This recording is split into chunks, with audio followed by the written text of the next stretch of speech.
Estado, municípios e entidades ligadas à saúde prometeram um plano de ação para enfrentar as doenças causadas pelo mosquito Aedes aegypti. As ideias foram lançadas durante a 13ª reunião ordinária da Comissão de Saúde. As arboviroses são doenças provocadas pelo mesmo vetor. No caso da dengue, zika e chikungunya, o agente que ocasiona essas doenças é o mosquito Aedes aegypti. As estratégias de combate vão de ações de educação até melhora na infraestrutura de saúde nos municípios. De janeiro a junho de 2019, o estado de São Paulo registrou mais de 267 mil casos de dengue, 157 mortes. Precisamos evitar que a epidemia ocorra. Então, para prevenção, nós não permitimos que o Aedes esteja proliferado de maneira importante. Por isso que nós sempre pedimos para vocês, através dos órgãos de comunicação, sempre conscientizar a população em geral que é preciso tirar as águas paradas em casas para evitar a proliferação do mosquito, que assim você evita a doença na sua família e em você próprio. Secretário Municipal de Saúde de Bauru e presidente do Conselho de Secretários Municipais, José Eduardo Fogolin aponta caminhos para melhorar o enfrentamento à dengue no estado de São Paulo. O que é necessário e o que a gente avalia como de necessidade para o enfrentamento da dengue é a mudança primeiro de quem coordena. Tem que sair da Secretaria de Saúde especificamente e ir para o gabinete do próprio prefeito a nível municipal, do governo do estado a nível estadual e da Casa Civil da presidência a nível federal. Por quê? Porque são outras ações que dependem do enfrentamento. E existe a necessidade da educação, na própria divulgação do conjunto de formação de alunos, do nível de superior, da pós-graduação, para que a gente possa ter nesse país, de fato, a educação enfrentando também a dengue como uma necessidade de cultura e necessidade desse enfrentamento a nível de formação. Conduzindo os trabalhos, a presidente da comissão, deputada Analice Fernandes, avalia que debates como este ajudam principalmente para sensibilizar quanto à necessidade de repasse de mais verbas para os municípios atuarem no combate às arboviroses. São Paulo é um estado que tem que dar exemplo para o Brasil. E nós temos essa dificuldade de ter um plano municipal que dê um direcionamento mais eficaz para que os municípios, que são aqueles atores do combate às arboviroses, possa realmente colocar os seus planos em prática. Atento às pautas levantadas na reunião, o secretário de Estado da Saúde, José Henrique German, avalia que a discussão proposta na Comissão de Saúde pode contribuir para aprimorar as estratégias de combate à dengue. Acho que nós temos problema de financiamento, temos problema de estrutura, mas temos um problema na mão que, de fato, não existe vacina. As questões relacionadas ao mosquito são muito mais difíceis do que o próprio vírus para trabalhar, né?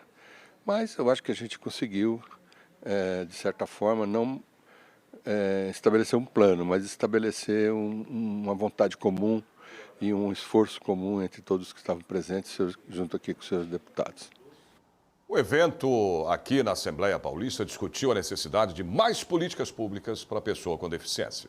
O encontro discutiu propostas para projetos de lei voltados para a inserção social, a garantia de direitos e a promoção da autonomia da pessoa com deficiência no estado de São Paulo.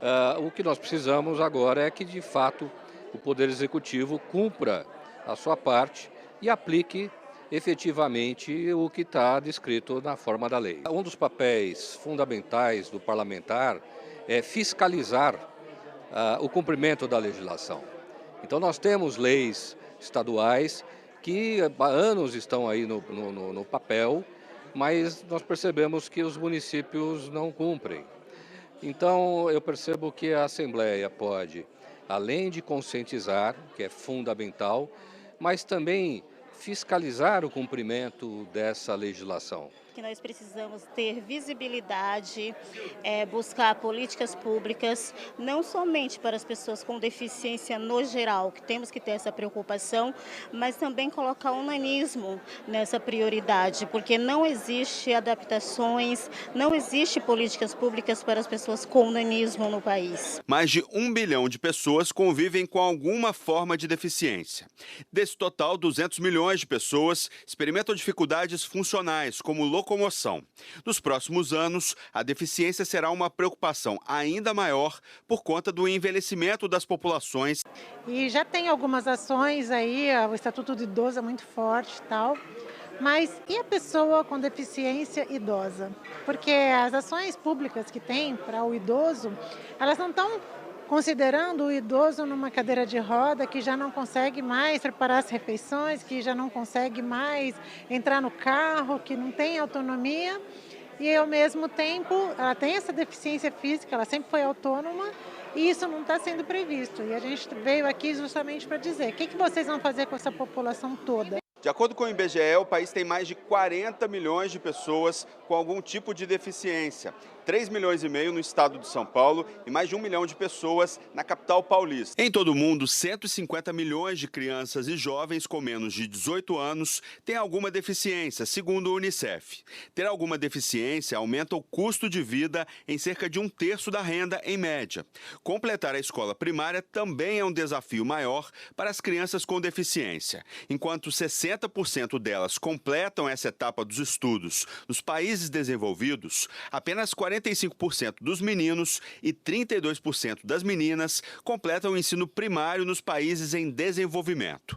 Além disso, mais de 50% das pessoas com deficiência não conseguem pagar por serviços de saúde. A gente chama o pessoal à luz da luta para mostrar que não precisa fazer parte da estatística para fazer parte dessa luta.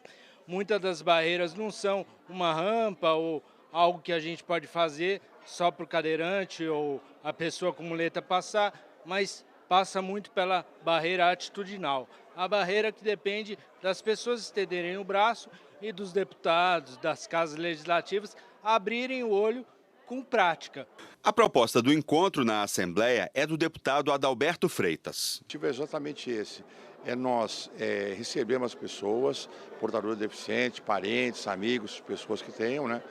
Para poder fazer um levantamento de todas as demandas que existem hoje para eles, as dificuldades que eles têm hoje, e para ver se, em confronto com a possibilidade do Legislativo, criar leis ou facilitar, mudar algumas legislações para poder favorecer a convivência melhor com os deficientes.